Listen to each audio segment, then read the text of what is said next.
오늘 말씀은 룻기 2장을 보시겠습니다.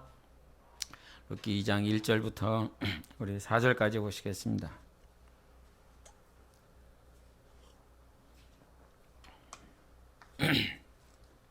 룻기 2장 1절부터 4절까지 합독하시겠습니다.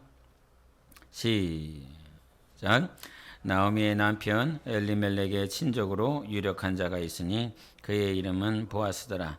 모압 여인 룻이 나오미에게 이르되 원하건대 내가 밭으로 가서 내가 누구에게 은혜를 입으면 그를 따라서 이삭을 줍겠나이다 하니 나오미가 그에게 이르되 내 따라 갈지어다 하매 룻이 가서 베는 자를 따라 밭에서 이삭을 줍는데 우연히 엘리멜렉의 친족 보아스에게 속한 밭에 이르렀더라.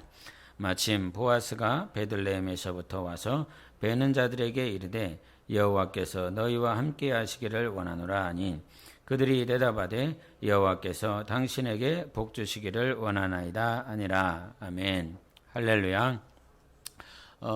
이 룻기는 사사기 시대, 사사 시대 때에 있었던 이 마지막 이제 결국은 왕정체대로 들어가는 이 마지막 끝 라인에 있는 이렇게 역사입니다. 근데 이제 오늘 우리가 보고자 하라고 하는 건 세상에 수많은 만남이 있습니다. 저하고 여러분이 만났고 또 여러분 가족이 만났고 또 세상에 돌아가면 직장의 동료들과 만남을 갖고 있습니다.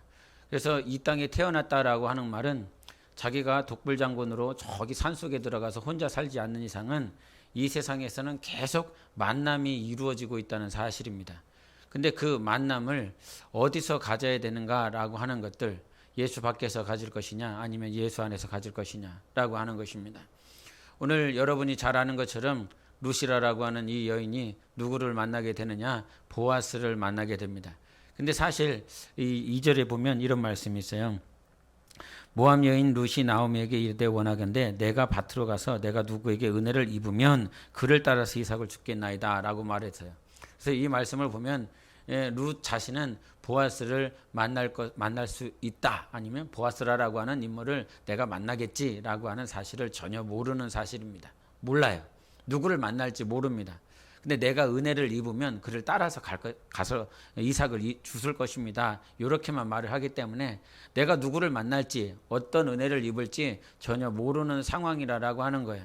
근데 2장 1절의 시작이 그 나오미와 그 보아스의 친족 관계를 말을 해주면서 결국은 룻이 누구를 만나게 되느냐? 보아스를 만나게 된다라고 하는 것입니다.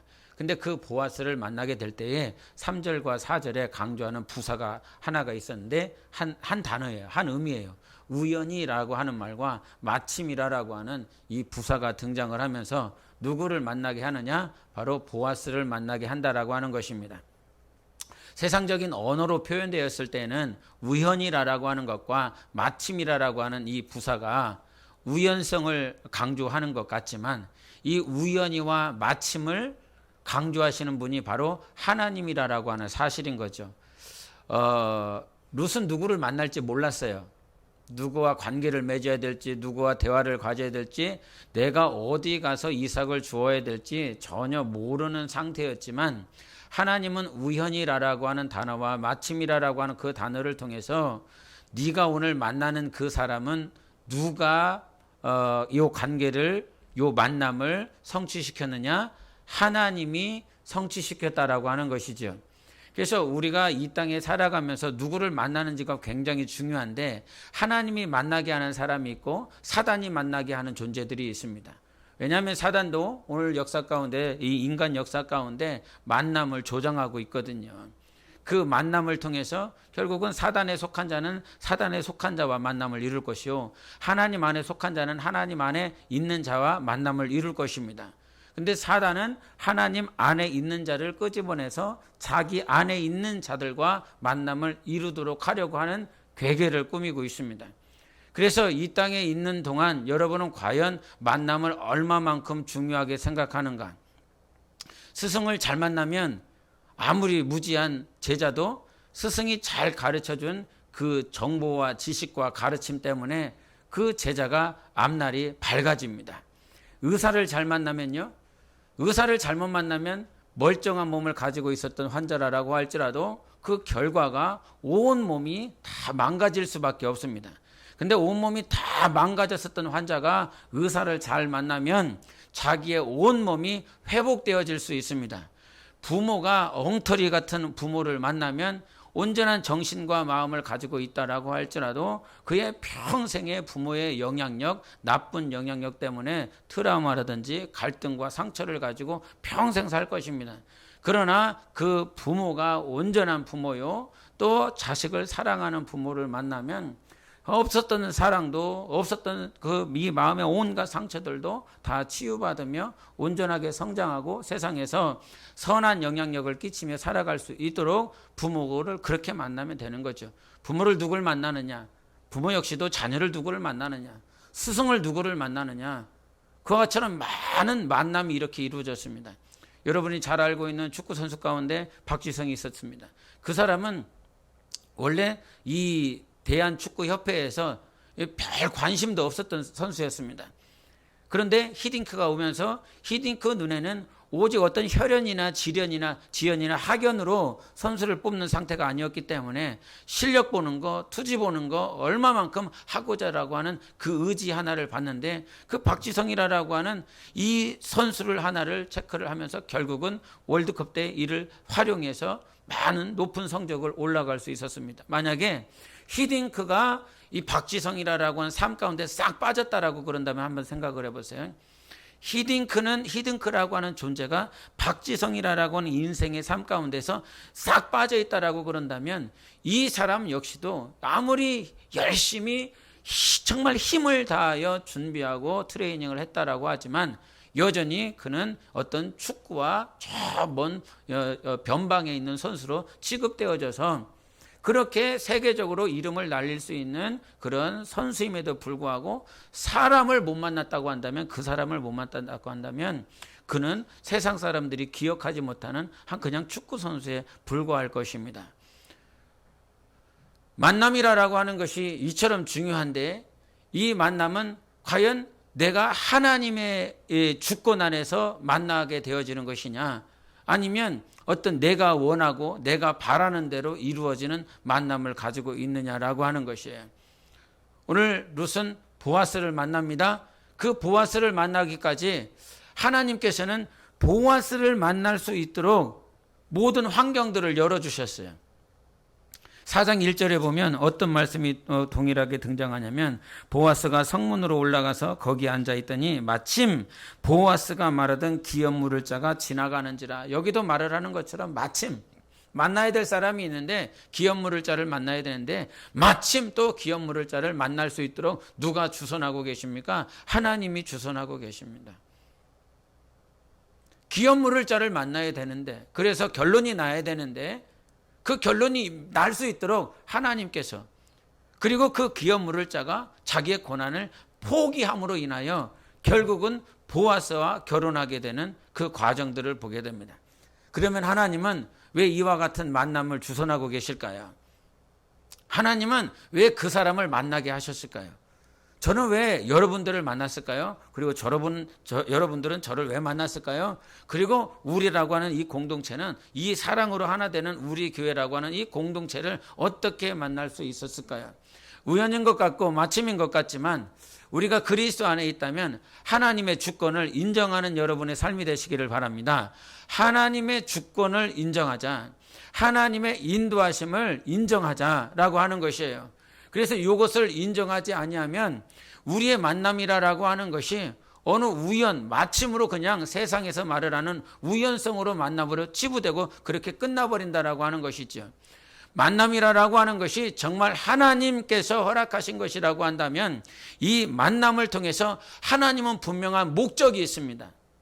성경을 보니까요, 하나님께서 만나게 해주셨어. 그러면 그 만나게 해주신 것에는 분명한 목적을 가지고 있습니다. 요셉이 억울한 일로 누명을 써서 감옥에 갇혔습니다. 감옥에 갇혔는데 그 감옥 안에 떡 굽는 자와 술 맡은 자가 있었습니다.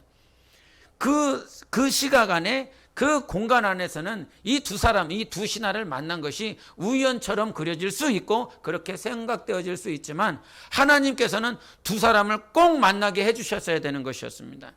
억울한 누명을 써야 되는 것이 왜 내가 억울한 누명을 써야 됐느냐라고 그 시간 그 순간만큼은 힘이 들고 어려웠지만 그 억울한 누명을 써야 누군가를 만날 수 있느냐? 하나님께서 예비해 놓으신 두 사람을 만날 수 있었다는 것이고 그 두 사람의 꿈 해석을 통해서 누구를 결국을 만나느냐? 바로를 만나게 되는 것입니다. 그 바로를 만남을 통해서 결국은 총리에 오를 수 있도록 하나님께서 길을 예비해 두셨다라고 하는 것이지요. 우연인 것 같아도 마침인 것 같다고 이 사람을 우연적으로 만난 것 같지만 하나님에게는 그 만남을 통해서 무엇을 하나님의 뜻을 예비해 놓고 있는 것입니다. 하나님이 이루시고자 하는 목적이 있기 때문에 만나는 것입니다. 그러면 오늘 룻은 보아스를 왜 만났을까요? 왜 만났습니까? 사장에 보니까 결국은 누가 나와야 되느냐면 다윗이 나와야 되는 것이었습니다. 다윗이 나온다라고 하는 말은 누가 예수 그리스도가 오시는 길을 예비해야 됐다는 것이지요.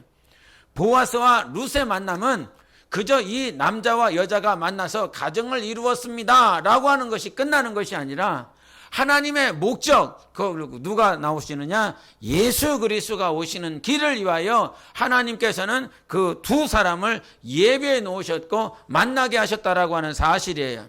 그러면 우리 몸된 교회 안에서도 이 만남이 이루어지고 또 그 만남을 통해서 하나님께서 주선하셔서 이러한 공동체가 이루어졌다면 결국은 무엇을 이루시고자 하는 것입니까? 나의 목적이 아니라 여러분의 뜻이 아니라 하나님의 비전이 우리 안에 이루어지기를 원하는 것입니다.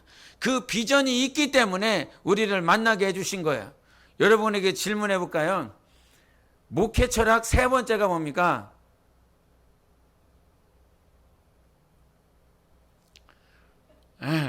앞에 있는 사람은 뒤에 쳐다보면 이상할 것 같고 뒤에 있는 사람은 눈이 돌아가고요. 그리스도의 신부로 단장하는 교회라고 이렇게 했잖아요. 그럼 다섯 번째는 뭐예요? 다섯 번째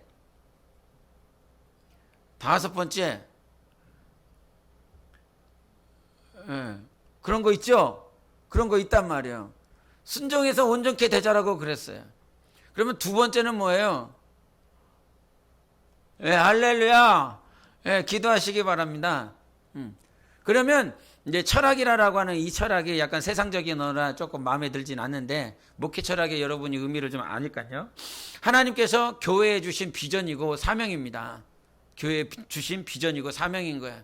그런데 요 다섯 가지, 요 일곱 가지를 다 정리해 보면 내적인 것과 외적인 것으로 분리가 돼요. 정말 예수 그리스도만을 갈망하는가, 사모하는가, 십자가와 부활로 의롭게 되어지기를 원하는가, 또 그리스도의 신부로 단장되어지기를 원하는가, 음부의 권세가 이기지 못하는 승리하는 교회가 되기를 원하는가, 성령으로 순종하여 온전케 되기를 원하는가, 여섯 번째가 제자 양육하여 교회를 세우고자 하는 교회인가, 마지막으로 제자 양육해서 그렇게 되어지고 결국은 열방을 품고 세계 선교하는 교회가 되기를 원하는가라고 하는 이 일곱 가지의 비전을, 즉 하나님의 뜻을 우리에게 두셨다라고 하는 사실이에요. 다른 여러 가지 사명들, 그런 비전들, 그런 것들이 있을 수 있겠지만 하나님께서 우리에게 이와 같은 만남을 허락해 주셨다라고 하는 것은 1번부터 7번까지 하나님이 우리 안에 뜻을 주셨고 그 뜻을 이루기를 원하시는 것입니다. 빌립보서 2장 13절을 같이 보시겠습니다. 빌립보서 2장 13절에 보면 시작. 너희 안에서 행하시는 이는 하나님이시니 자기의 기쁘신 뜻을 위하여 너희에게 소원을 두고 행하게 하시나니, 여기서 너희 안에 행하시는 분은 누구십니까? 하나님이십니다. 사명을 주고 비전을 주시는 분은 누구시냐면 우리 안에 계시는 하나님이십니다. 죽어 있는 분이 아니라 행한다. 오늘도 행하시는 분은 누구십니까? 하나님이십니다. 그 하나님께서 자기의 기쁘신 뜻을 위하여 우리 안에 소원을 두셨습니다. 소원이라고 하는 이 말이 무슨 말이냐면 그 자기의 기쁘신 뜻이라고 하는 기쁘신 뜻과 너희 안에 이 두신 소원이, 소원이라고 하는 이 말이 똑같은 말이에요. 소원과 기쁘신 뜻, 이 뜻이 똑같은 말인 거죠. 그러니까 하나님은 우리 안에 어떤 것을 두시냐면 자기의 기쁘신 뜻을 두시고 너희가 이 소원을 이루어 나가기를 원하는데, 이 소원은 무엇이냐면 하나님이 기뻐하시는 뜻이라는 거예요. 그러니까 소원은 뭐냐면 하나님 나 소원이 있어요. 하나님 나 비전이 있어요. 하나님 나 사명이 있어요. 이것이 무엇이냐면 그저 하나님 내가 미래에 무엇을 하고 싶습니다. 무엇인가 내가 이루고 싶습니다. 라고 하는 자기의 소원, 자기의 사명이 아니라 하나님이 우리 안에 행하셔서 자기의 기쁘신 뜻을 우리 안에 두시면 우리 안에 뭐가 생기냐면 소원이 있는데 그 소원이라고 하는 건 하나님의 기쁨이 생긴다라고 하는 거예요. 하나님이 우리 안에 요것을 기도할 때 막 기쁜 거지요. 육신이 기쁜 것이 아니라 혼적으로 기쁜 것이 아니라 하나님이 우리 안에 기쁨을 주셨기 때문에 이 기쁨이 우리 안에 생기는 거예요. 그래서 이 기쁨을 가지고 있는 자들이 결국은 하나님의 뜻, 하나님의 비전을 이루게 되는데 정봉채라고 하는 그 시인이 있는데 그 시인이 만남이라고 하는 그 시를 썼어요. 이거 한번 보세요. 가로 안에 뭐가 들어갈 것 같습니까? 가장 잘못된 만남은 뭐뭐과 같은 만남이다. 만날수록 비린내가 묻어오니까. 뭐 같습니까? 저에겐 예? 고등어요? 예, 비슷한 것 같습니다. 생선과 같은 만남이다 이렇게 했습니다. 생선과 두 번째 슬라이드. 가장 조심해야 할 만남은 뭐뭐 같은 만남이다. 피어 있을 때는 환호하다가 시들면 버리니까.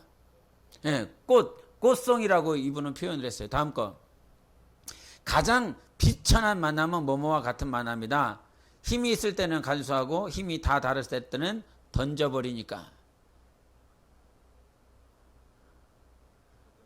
네, 배터리 건전지입니다. 건전지. 다음 거. 가장 시간이 아까운 만남은 김종훈 권사님 해볼까요? 뭐뭐 같은 만남이다. 금방의 만남이 순식간에 지워져 버리니까.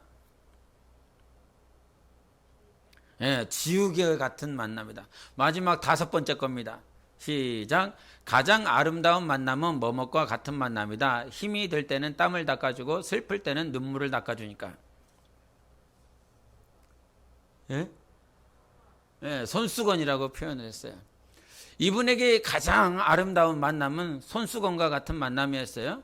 웃음, 눈물, 힘들 때, 땀 이런 표현들을 통해서 손수건을 표현했는데 여러분에게 있어서 만남이라고 하는 가장 아름다웠었던 만남은 무엇이었습니까? 예, 뒤돌아보니까요. 다니엘이 누군가를 만났어요. 다윗이 누군가를 만났어요. 룻이 오늘 본문에는 보아스라라고 하는 이 인물을 만났어요. 아브라함도 만남이 있었어요. 계속 이 위대한 인물들이 만남이 있었단 말이죠. 다니엘은 새 친구를 만났습니다. 룻은 보아스를 만났습니다. 다윗은 요나단을 만났습니다. 계속 누군가를 만났어요. 이 위대한 신앙의 인물들이 누구를 계속 만납니다.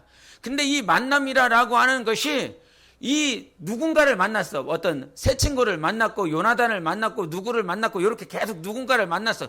요 뒷부분에 누군가 어떤 사람을 만났다라고 하는 것이 중요한 것이 아니라 위대한 신앙인들이 바로 요 사람을 만나기 이전에 누구를 만났냐면 하나님을 만났습니다. 여러분 중요합니다. 지금 세상은 정치인들은요.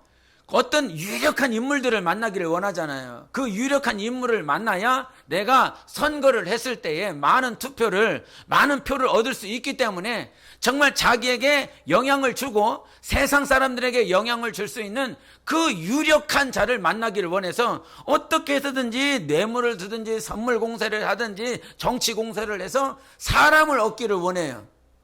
그런데 그 세상은 그와 같이 사람을 굉장히 중요하게 생각하는데 요 성경에서는 누구를 말을 하고 있냐면 사람을 만나는 일이 중요한 것이 아니라 그 사람을 만나기 이전에 우리가 누구를 만나야 된다? 하나님을 만나야 된다는 것이었어요. 다니엘이 하나님을 만났기 때문에 하나님께서 새 친구를 연결해 주신 것입니다. 이 모압 땅에 하나님과 전혀 상관없이 살아가고 있었던 룻이 누구를 만났습니까? 하나님을 만났습니다. 하나님을 만나니까 그제서야 하나님께서 하나님의 사람 보아스를 만나게 해주시는 것입니다. 다윗이 그 베들레헴 땅에서 하나님과의 만남을 계속 갖고 살아갔기 때문에 결국은 누구를 만납니까? 사무엘을 만나는 것입니다. 기름 부음을 받을 수 있도록 하나님께서 선지자를 보내주신다라고 하는 것이죠. 오늘 내가 살아계신 하나님을 만나고 하나님과의 관련성 만남을 갖고 있을 때에 하나님께서는 이 땅에 그리스도인을 만나게 해주시는 것이에요. 그래서 하나님을 만나지 않고 내가 그리스도인을 만난다? 내 삶 가운데 합력하여 선을 이루며 하나님의 나라를 이루어갈 수 있는 그리스도인을 만난다라고 하는 건 불가능한 거예요.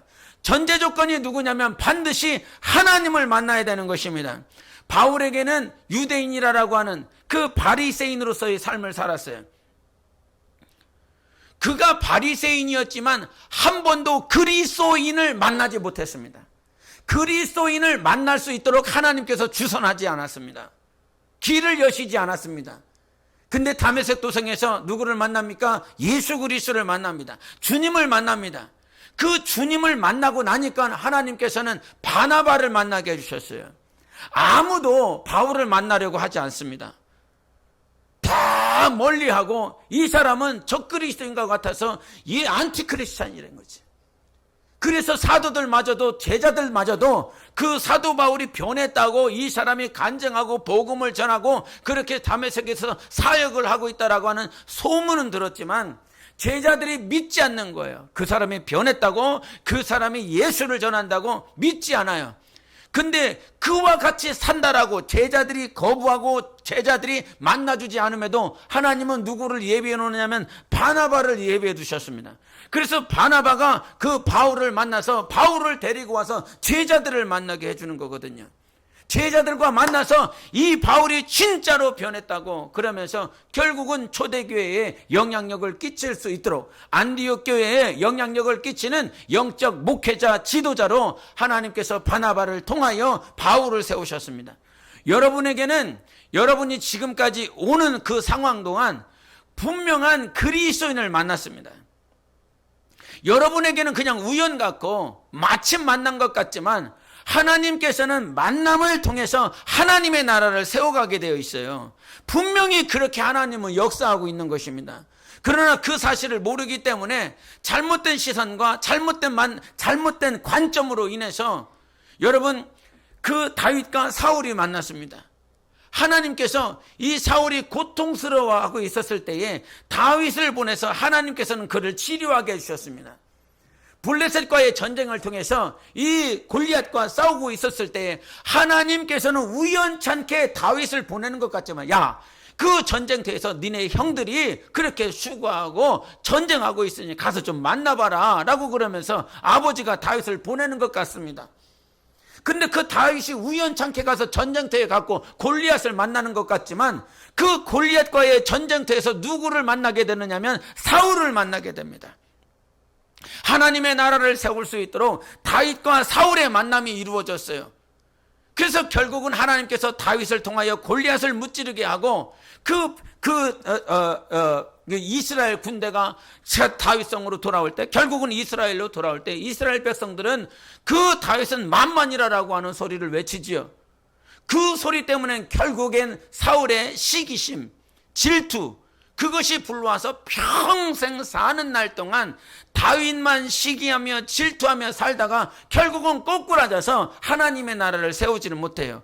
잘 보세요. 하나님은 하나님의 나라를 세울 수 있도록 사울과 다윗을 만나게 해주신 거예요.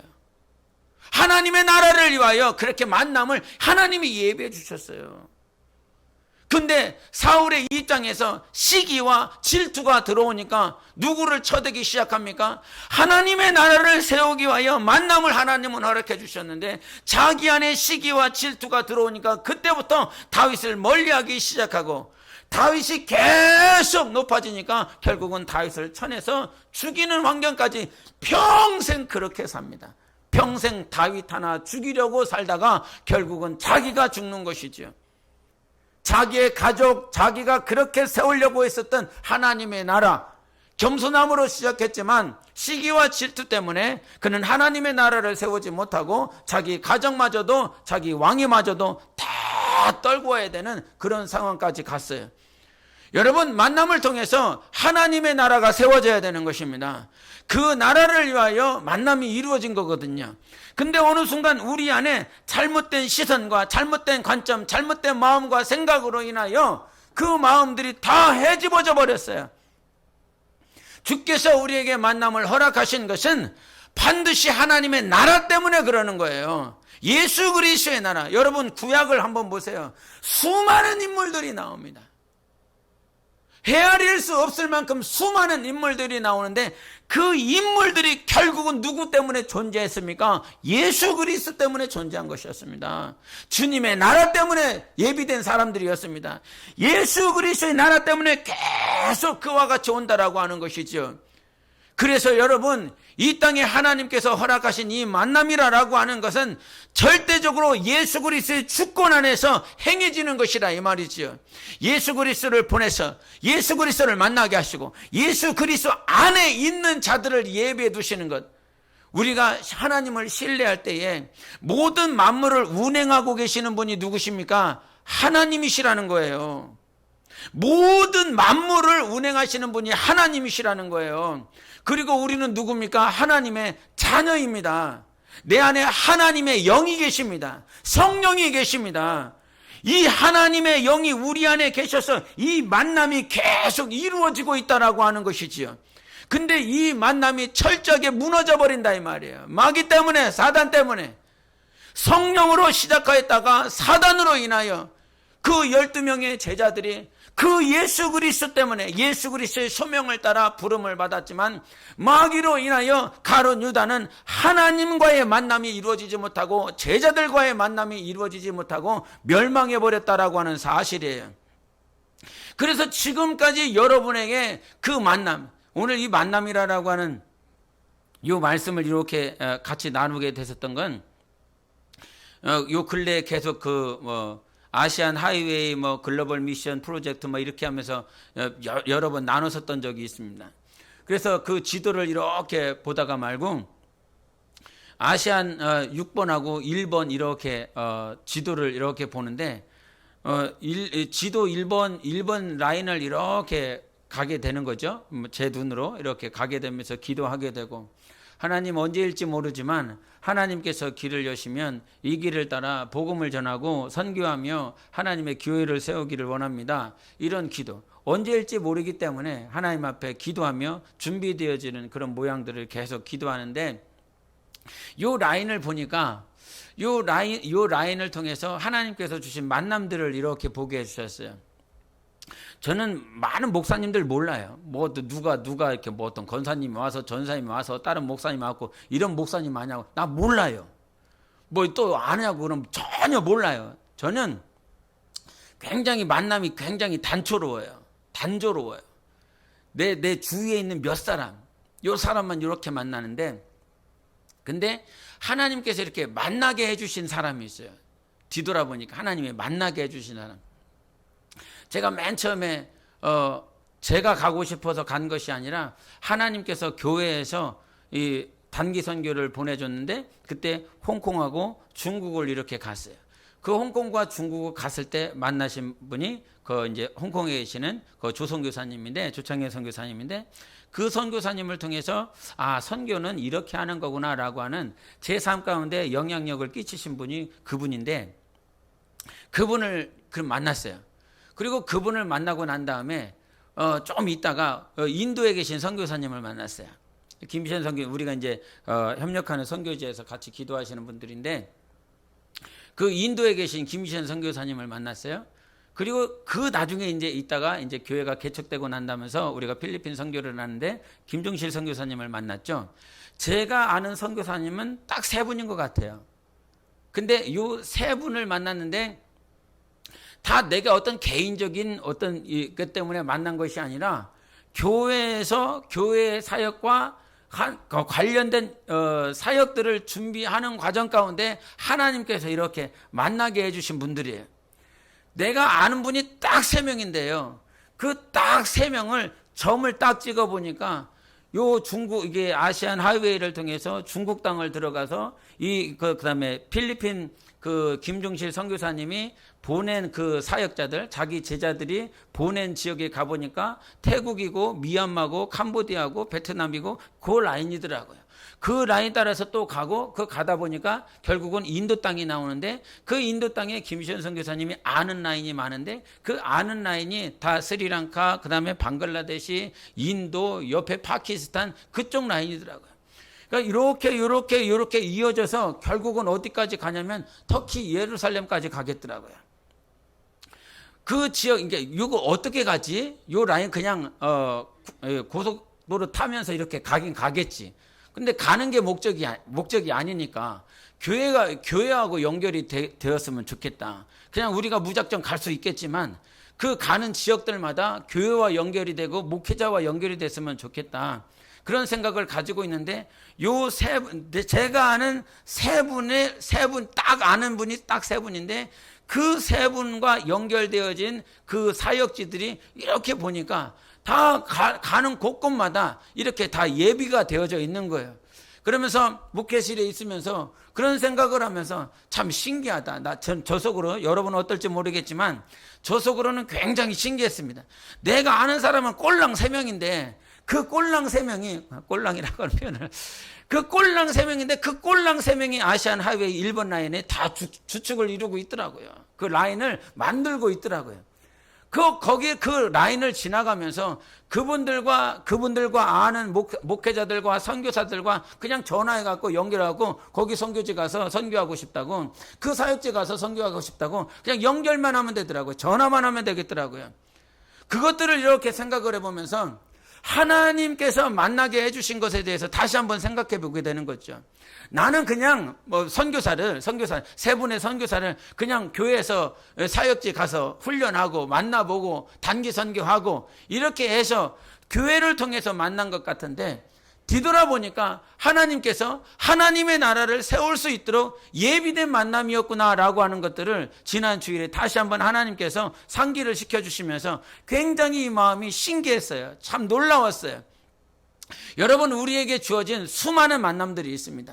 지금 당장에는 왜 만났는지, 이런 만남이 왜 있는지 잘 모르겠지만 성령 안에서 살아가려고 할 때에, 하나님의 뜻 안에서 살아가려고 할 때에 우리에게는 하나님의 나라를 세울 수 있는 기회로 하나님께서 허락해 주신 것이에요. 7, 80년 생애 동안 수많은 사람을 만나게 됩니다. 저하고 여러분은 왜 만났을까요? 여러분은 저를 왜 만났을까요?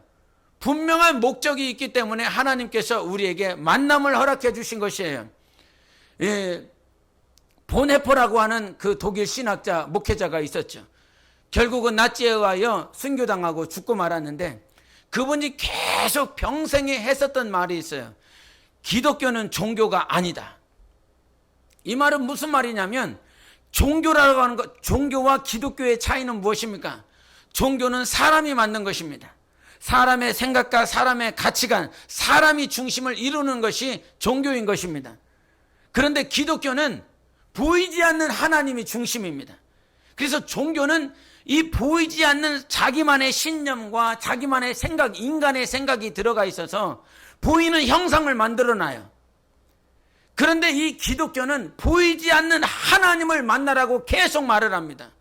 근데 종교는 자기의 허상이기 때문에, 가짜이기 때문에 자기 스스로 만들어 놓은 그 허상의 실물을 만들어 놓고, 허상에 대한 실물을 만들어 놓고 그것이 신이라고 절하게 만들고 그것을 만나라고 말을 합니다. 만남이 되어지지 않죠. 이루어지지 않죠. 기독교가 종교가 아닌 것은 세상 종교는 자기 스스로 만들어낸 신을 향하여 무릎 꿇게 만들지만 기독교는 보이지 않는 하나님을 만날 수 있기 때문에 기독교는 종교가 아니라고 하는 것이에요.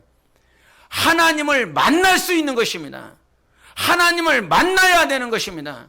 아까도 찬양했던 것처럼 예배가 회복되어질 수 있는 것은요, 하나님을 만나면 예배가 회복되어지는 거예요. 하나님의 나라는 어떻게 임하는 것이냐? 정말 너희 안에 성령이 임하였어. 귀신이 쫓아나가고 귀신이 나가는 것을 보면 너희 안에 무엇이 임했다? 하나님의 나라가 임한 줄 알라라고 말씀해 주셨어요. 하나님의 나라가 우리 안에 임했다라고 하는 말이 무슨 말이에요? 바로 하나님이 우리 안에 있는 것입니다. 그래서 기독교가 종교가 아닌 건 절대적으로 하나님을 만날 수 있기 때문인 것입니다. 이 하나님을 만나는 것이 영적 생활이고, 이 영적 생활을 이룰 수 있도록 누가 오셨느냐면 예수 그리스도가 오신 거예요. 예수가 오신 것은 여러분이 아무리 힘쓰고 애써도 스스로 하나님을 만날 수가 없습니다. 그리스도가 우리 안에 사셔야 가능한 거예요. 그리스도가 우리 안에 사셔야 그 살 수 있도록 바로 우리에게 믿음을 주시는 거예요. 믿음이 있는 자는 하나님이 살아있습니다. 무슨 말인지 아십니까? 믿음이 있으면 하나님이 살아있습니다. 믿음이 있으면 말씀이 살아있습니다. 믿음이 있으면 비전이 있습니다. 믿음이 있으면 어떠한 삶 가운데서도 승리할 수가 있습니다. 그래서 과거에 그런 말이 틀린 건 아닌 것 같은데, 믿음의 3대와 믿음의 1대는 달라, 그런 것 같아요. 왜냐하면 믿음의 1대가 믿음의 3대들을 위해서, 손자들을 위해서, 손녀들을 위해서 기도한 그런 것들이 있으니까요. 그래서 믿음의 1대가 믿음의 3대를 위해서 씨를 뿌리고 물을 주면서 막 기도하며 양육했었던 그런 것들이 힘이 되어 3대와 4대는 지금 믿음의 3대와 믿음의 1대를 비교하면 차이가 있긴 있더라고요. 기도해준, 씨를 뿌려준, 물을 뿌려준 그런 흔적들이 있으니까요. 그런데 아브라함을 한번 보시라 이 말입니다. 아브라함은 믿음의 1대잖아요. 그를 위해서 그리스도의 이름으로, 하나님의 이름으로 기도해준 자가 없습니다. 그의 아버지는 우상 숭배자였어요. 석상을 깎아놓고 우상을 섬기게 만들어버린, 하나님과 전혀 상관없는 믿음의 1대가 아브라함이었어요. 그러면서 나는 믿음의 1대니까 믿음의 3대하고는 다르겠지, 믿음의 4대하고는, 믿음의 3대가 개척해서 가는 것과 믿음의 1대가 가는 것과 당연히 다르겠지, 뭐 틀린 건 아닌 것 같은데, 거기 안에 정말 내 안에 스스로 딜레마를 만든 것 같아요. 내 안에 모순을 만든 것 같아요. 믿음의 3대가 잘하느냐, 믿음의 1대가 잘하느냐. 저는 3대이기 때문에 배운 것도 많이 있겠지, 들은 것도 많이 있겠지, 기도를 해준 사람들이 많이 있겠지, 그런 생각에 한동안은 빠져 있었던 것 같아요. 근데 시간을 지나보면서 중요한 건 믿음의 3대냐 믿음의 4대냐, 그게 중요하지 않더라고요. 아브라함은 믿음의 1대였어. 근데 믿음의 1대가 결국은 뭐가 됐냐면 믿음의 조상이 됐다라고 하는 것이죠. 믿음의 아비가 됐다는 거예요. 누구도 아브라함을 위해서 기도해 준 적이 없지만 하나님께서 아브라함을 불러주시고 그에게 말씀을 주시고 비전을 주시고 사명을 주시고 순종하며 살아내게 하시고, 그 가운데에서 힘이 들고 어렵고 고난받지만 어떻게든지 하나님의 뜻대로 살려고 하면 하나님께서 그를 세우시고 일으켜 주셔서 믿음의 아비, 믿음의 조상, 열방의 아비가 되도록 만들어 주시는 것 아닌가. 그게 중요한 것이지, 믿음의 3대, 4대, 5대 그것이 나쁘다라고 하는 것이 아니라, 인도에 가서 여러 목사님들을 만났어요. 그 인도에는 영국을 통해서 1700년도 그때 복음이 들어왔어요. 영국 라인을 통해서. 그래서 그 목사한테 당신은 믿음의 몇 대입니까? 그랬더니 막 10대가 넘어가요. 뭐라고 제 귀를 의심했어요. 뭐 잘못 들은 줄 알고, 우리는 많아봤자 믿음의 3대, 4대 그러니까. 근데 저기는 막 믿음의 10대가 넘어간다는 거예요. 근데 그 믿음의 10대가 넘어간다 이렇게 기도를 이렇게 해보니까. 근데 대화를 해보면 이제 인도 다 그럴 수는 없겠지만 인도 목사님들이 이제 가난하고 힘이 들고 어렵게 살다 보니까 기복적인 신앙이 참 많이 있더라고요. 어떻게 하면 잘 될까? 어떻게 하면 성공할까? 그러한 관점들이 굉장히 많이 있더라고요. 그런 기준으로만 살펴보니까 내가 가지고 있는 믿음과 저가 가지고 있는 믿음이 굉장히 다르더라고요. 믿음의 10대가 넘어가는데 나는 믿음의 1대인데 저는 믿음의 10대인데 나하고 저를 비교하면 굉장히 차이가 있더라고요. 그러면서 시간이 가면 갈수록 느끼는 거예요. 당신이 믿음의 1대라고, 저는 믿음의 3대고 믿음의 4대고, 저의 아버지는 선교사고 저의 아버지 또 저의 할아버지는 뭐 목사였고 뭐 순교를 했다고, 예, 그런 영향들이 있을 수 있어요. 그러나 중요한 건 자기 가족들 가운데서 누가 목사였고 누가 선교사였고 누가 불신자였고 누가 내 아버지는 내 할아버지는 그런 불신자요 우상 섬기는 자요, 그것이 중요한 것이 아니라 내가 하나님을 만나면 그게 바뀌는 거지. 내가 예수 그리스도를 만나면 그 아비가 기도한 것보다 만왕의 왕이신 하나님이 나를 위해서 기도해 주시는 것 아닙니까? 정말 영광의 하나님 예수 그리스도가 나를 위하여 내가 어떻게 기도해야 될지 모르는데 보좌 우편에 계신 예수 그리스도는 나를 위하여 기도하시는 분이십니다. 내 아비는 쉬어요. 기도하면서 쉬어요. 참 창피하고 부끄러운 얘기지만 전 목사님에도 불구하고 저희 자녀들을 위해서 기도하는 시간들 많지 않거든요. 24시간을 살면서 저희 자녀를 위해서 기도하는 시간 아주 짧아요. 어느 날은 기도 안 하고 지나갈 때도 굉장히 많이 있고요. 근데도 담대한 건 뭐냐면 내가 아비가 아니라 하나님이 저들의 아버지라는 사실이에요. 그 아버지께서 저들의 길을 아시고요, 아들 예수 그리스도께서 저를 위해서 기도해 주시고요, 성령이 임하셔서 니들을 위해서 통곡하시고 간구하고 계시고 간절히 기도하시는 분이 지금 저들 안에 계신 성령이거든요. 여러분, 믿음의 3대, 4대, 5대가 중요한 것이 아니라 내 아버지가 예수 믿는 분을 만나야 돼. 예? 아니면 믿음의 가정을 꾸리는 데 있어서 남편이 예수를 믿어야 되고 아내가 예수를 믿어, 이거 중요한 거죠. 굉장히 중요한 거죠. 근데 남이 아니야, 부모가 아니면 누군가가 하나님을 만나야 되고 하나님 앞에 하나님 안에 있어야 되고 이게 중요하지만 정작 가장 중요한 건 내가 하나님을 만나면 끝나는 거예요. 그거면 되는 거죠. 내가 하나님을 만나는 그 순간부터 하나님은 우리의 손을 지금까지 놓으신 적이 없습니다. 그래서 로마서 8장에는 그 누구도 그리스도의 사랑에서 우리를 끊어낼 수 없다라고 말씀해 주셨어요. 하나님이 우리를 붙잡고 가고 계십니다. 우리를 붙잡고 가고 계시고 있기 때문에 하나님을 만나는 것이 가장 중요한 것이라 이 말이에요. 하나님을 만났는데도 불구하고 자꾸 비교해. 남이 믿는 그 어떤 믿음의 3대, 4대, 5대 가정하고 나하고 비교하고 내 자녀들을 비교해. 그런 거 절대, 그런 딜레마에서, 그러한 모순에서 빨리 벗어나세요. 하나님이 우리의 진짜 아버지가 되십니다. 그분이 우리를 인도하고 있습니다. 그러면 정말 내가 믿음의 1대라고 할지라도 결국은 하나님께서 쓰시는 것이라 이 말이에요. 아브라함이 어디서 궁궐에서 배우지 않았습니다. 왕 밑에서 자라지 않았습니다. 자기 아버지가 왕이 아니에요. 왕의 교육을 받지 않았어요. 모세도 마찬가지입니다. 모세도 광야에서 훈련받았어요. 세상에서 가지고 있었던 궁궐에서 배웠었던 그 지식과 교훈과 관점과 세계관, 가치관들 다 하나님께서 깨뜨려버리고 광야에서 하나님을 만나니까 그것이 문제가 되지 않았어요. 여러분, 우리의 신앙이 빨리빨리 회복되어지시기를 예수 이름으로 축원합니다. 하나님을 만난 사람들이라 이 말이에요. 예수를 만난 사람이에요. 나는 하나님을 만났어요. 그것이 우리의 신앙과 우리의 전체의 삶을 다 바꿔주신 것이라 이 말입니다. 그러면 하나님을 왜 만나게 해주셨어요? 하나님의 뜻을 여러분 안에서 이루시고자 함인 것입니다. 하나님을 만났다. 아브라함이 하나님을 만났어요.